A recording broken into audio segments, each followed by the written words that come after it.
Welcome to my story. HOA Karen reserved my 200-year-old farm for 125 guests.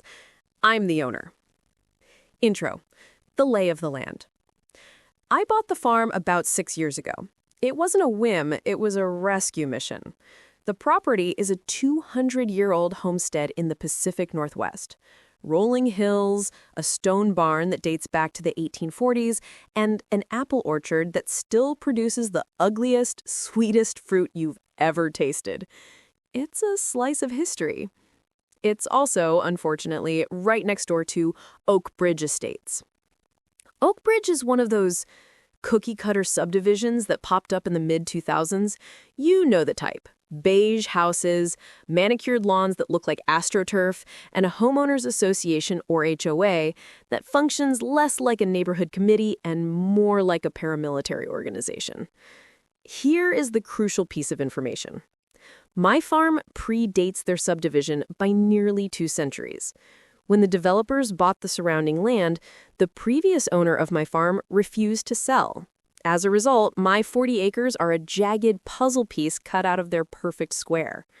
My driveway runs parallel to their main entrance, but it is a private road.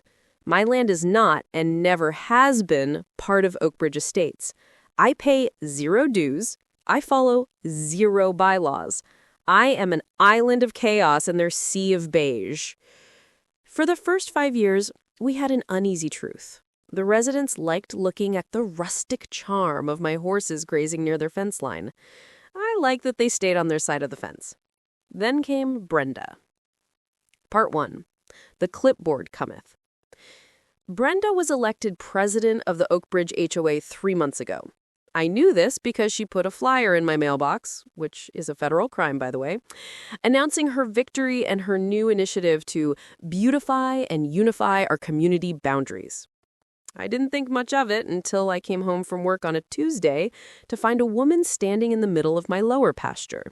She was wearing a violently pink blazer, white capri pants, and holding a clipboard. She was pointing at my stone barn while a younger woman took pictures with an iPad.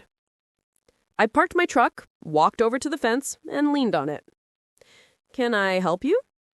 She turned. She had that specific haircut, you know the one, and a smile that didn't reach her eyes. "Oh, hello. You must be the tenant." "I'm the owner, and you are trespassing." She waved a hand dismissively. "Don't be silly. I'm Brenda, the new HOA president.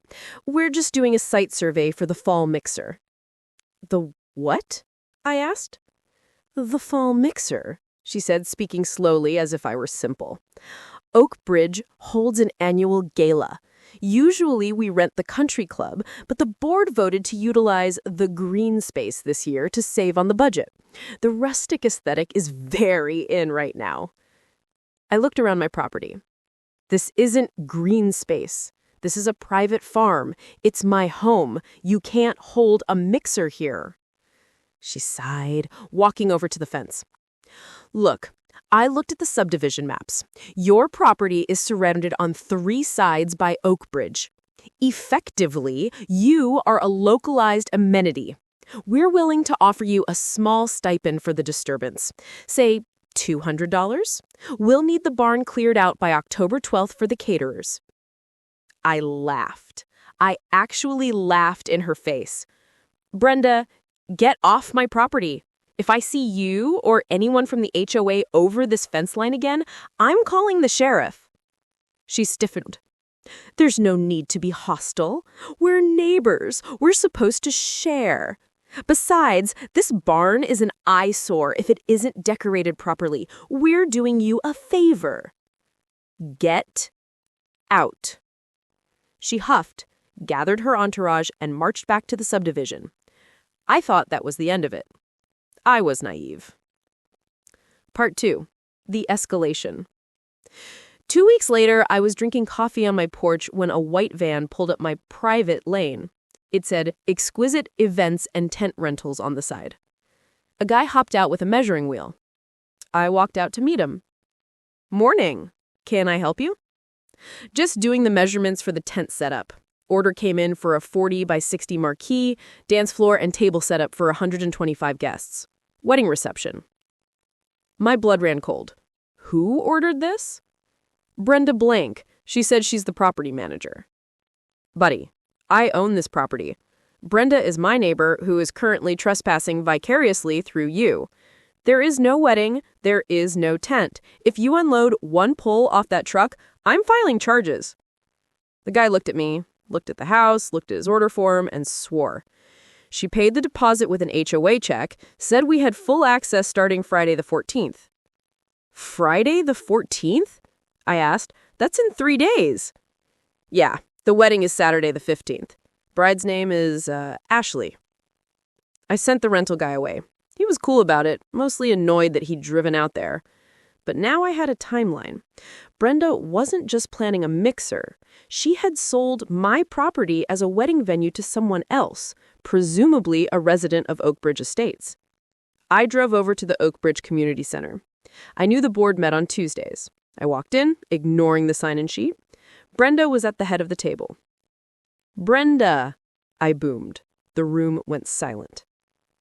Why did a tent rental company just try to set up on my pasture? Brenda didn't even flinch. She adjusted her glasses. We discussed this. The community voted. We decided that since your property benefits from our neighborhood watch and our road maintenance, which you don't pay for, we are entitled to utilize the asset occasionally. The Smith family needed a venue, and the barn is perfect. I am not part of the HOA. I don't benefit from your road maintenance. I maintain my own lane. I don't want your neighborhood watch. You cannot rent out my house. It's common law, she lied. Adverse possession via community osmosis. My brother is a paralegal, he checked.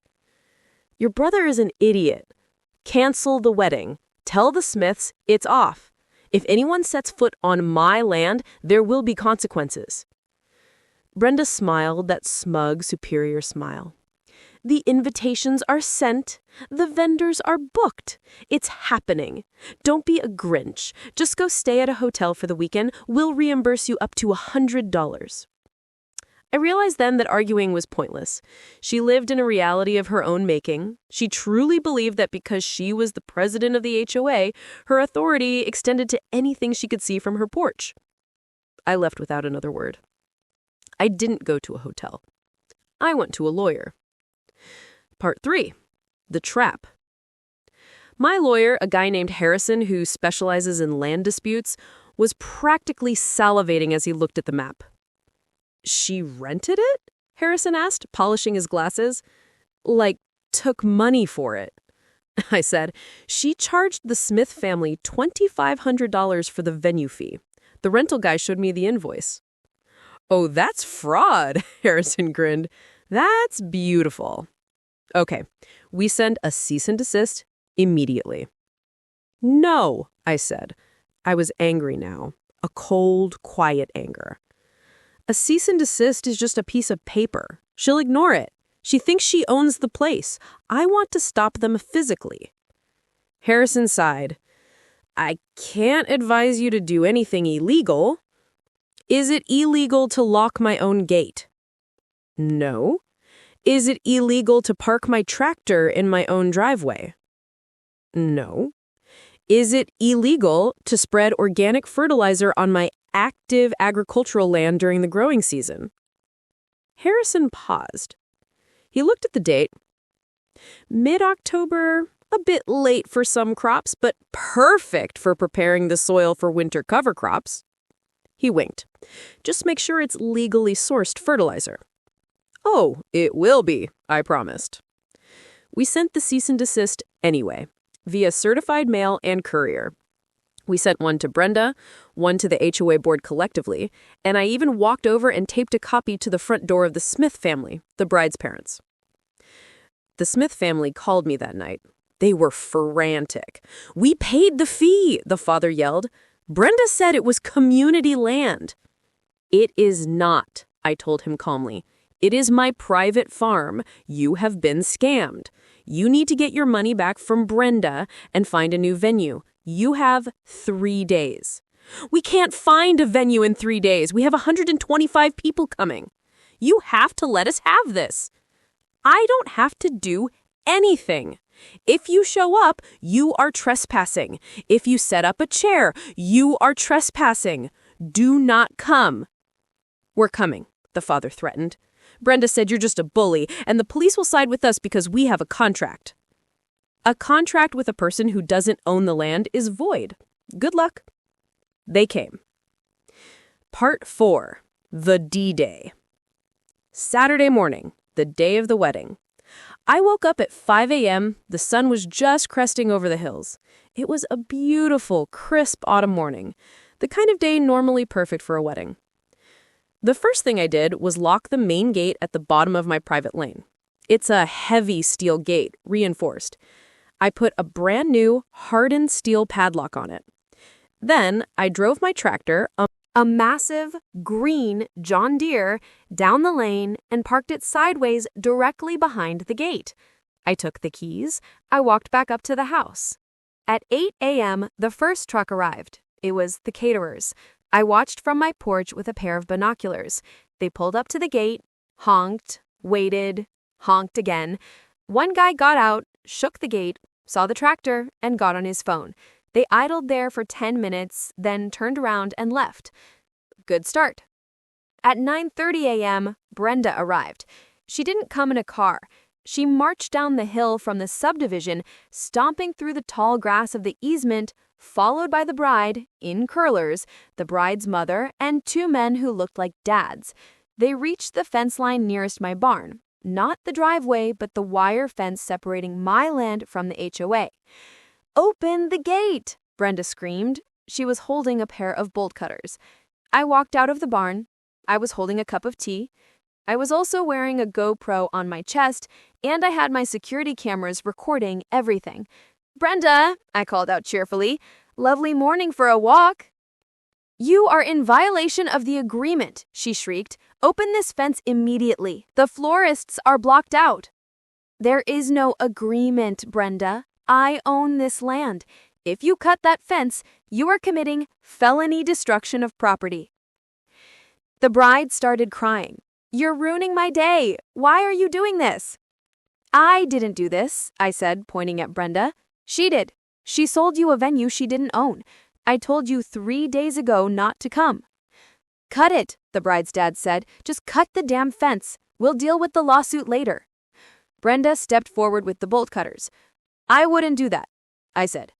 She clamped the cutters onto the wire and snapped it. Bing! The tension wire recoiled. "Come on," she waved the group through. As soon as they stepped foot on my grass, I pulled my phone out. 911. "Yes, I have multiple trespassers on my property. One is armed with a weapon, bolt cutters, and has just destroyed my perimeter fence. I am fearing for my safety. They are advancing on my home." Okay, maybe I embellished the fearing for my safety part, but a woman with bolt cutters is technically an armed threat. They marched up toward the barn. Brenda began directing the dads. "Move those hay bales. We need the altar here. The chairs can go in rows there." They ignored me completely. They were operating on pure entitlement adrenaline. That's when I hit the button. See, my barn has an irrigation system for the surrounding paddock, but today I hadn't hooked it up to the water main. I had hooked it up to the slurry tank. For those who don't know, slurry is a mixture of manure and water. It is an excellent fertilizer. It is also the foulest smelling substance on God's green earth. The sprinklers mounted on the fence posts, the ones surrounding the exact area Brenda had designated for the ceremony, sputtered to life. Twip, twip, twip, twip. A fine mist of liquidized cow manure rained down. It wasn't a heavy hose blast. It was a gentle, soaking rain. The screaming started instantly. "Oh God, it's poop! It's poop!" The bride was running, but in her panic, she tripped over a pumpkin. Brenda took a direct hit to the face. The pink blazer was now a speckled brown. The dads were gagging, trying to cover their mouths, slipping on the wet grass. I turned the system off after 10 seconds. The smell was already settling in, a thick, earthy, eye-watering stench that would linger for days. "Get off my land," I said. They retreated. Fast. They ran back through the hole in the fence, slipping and sliding, screaming obscenities. Part 5. The Blue Lights. 20 minutes later, the sheriff arrived, 2 cruisers. By then, the entire wedding party had assembled in the cul-de-sac on the HOA side, looking like a disaster zone. The caterers were parked on the street, refusing to unload. The florists were arguing with the groom. The deputies came to my gate. I unlocked it and walked down to meet them. "What is going on here?" the older deputy asked. He looked tired. I handed him a folder. "Officer, inside you will find my property deed, a survey map, a copy of the cease and desist letter sent to Brenda and the Smith family 3 days ago, and a USB drive containing video footage of Brenda cutting my fence and leading a group onto my land." The deputy looked at the folder, then looked up the hill at the screaming mob covered in brown specks. "And the smell?" "Organic fertilizer. Standard agricultural practice. I was fertilizing my paddock when these people broke through my fence." The deputy fought back a smile. "They claim you sprayed them with sewage intentionally. I turned on my irrigation system on my private farm. They were trespassing in the spray zone after breaking a fence. I can't help it if they were standing where the grass grows." The deputy nodded. He walked over to the HOA crowd. I watched from a distance. I saw Brenda waving her arms, pointing at me, pointing at the bolt cutters. I saw the deputy shake his head. I saw him point at the cut fence. Then I saw the handcuffs. Brenda was arrested for trespassing, destruction of property, and because she apparently tried to shove the deputy, assault on an officer. The wedding was canceled. Obviously, you can't hold a reception when the venue smells like a cow's backside and the coordinator is in the back of a squad car. Part 6. The Aftermath. The fallout was spectacular. The criminal charges. Brenda pled down on the assault charge, but she got stuck with the destruction of property and trespassing. She has a year of probation and massive fines. She also has a permanent restraining order keeping her 500 feet away from my property line. Since she lives 300 feet away, she technically violates it every time she goes into her own backyard, which forces her to stay indoors on that side of the house. The civil suits. The Smith family sued Brenda and the HOA. It turns out the HOA insurance policy doesn't cover fraudulent venue rentals conducted by the president without board approval. The Smiths wanted their deposit back, plus damages for the canceled wedding, the caterer cancellation fees, and emotional distress. Brenda tried to claim the HOA should pay. The HOA board met in an emergency session and voted to remove her as president, and, this is the best part, sued her personally to recover the legal fees they incurred defending themselves against the Smiths. The HOA. The new HOA president, a terrified guy named Dave, came to my gate a week later. He didn't come in. He stood 5 feet back and waved a white flag. Literally, a white handkerchief. He handed me a check for $3,000 for the fence, the lock, and the trouble. I said, "Thanks, Dave." We also passed a new bylaw.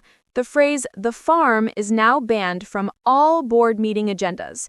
You don't exist to us anymore. That, I smiled, is the most romantic thing anyone has ever said to me. My farm is quiet again. The apples are coming in nicely this year. The spot where they tried to put the altar has particularly lush grass now. But every now and then, when the wind blows just right, I see Brenda peering through her blinds, watching me on my tractor. I make sure to wave. She never waves back. Conclusion. So, to anyone dealing with an HOA, remember, their power ends exactly where your property deed begins. And if they forget that, a little bit of Slurry goes a long way. Thank you for watching. Let me know if you enjoyed by clicking the like button. And for more such stories, subscribe to HOA Revenge Stories.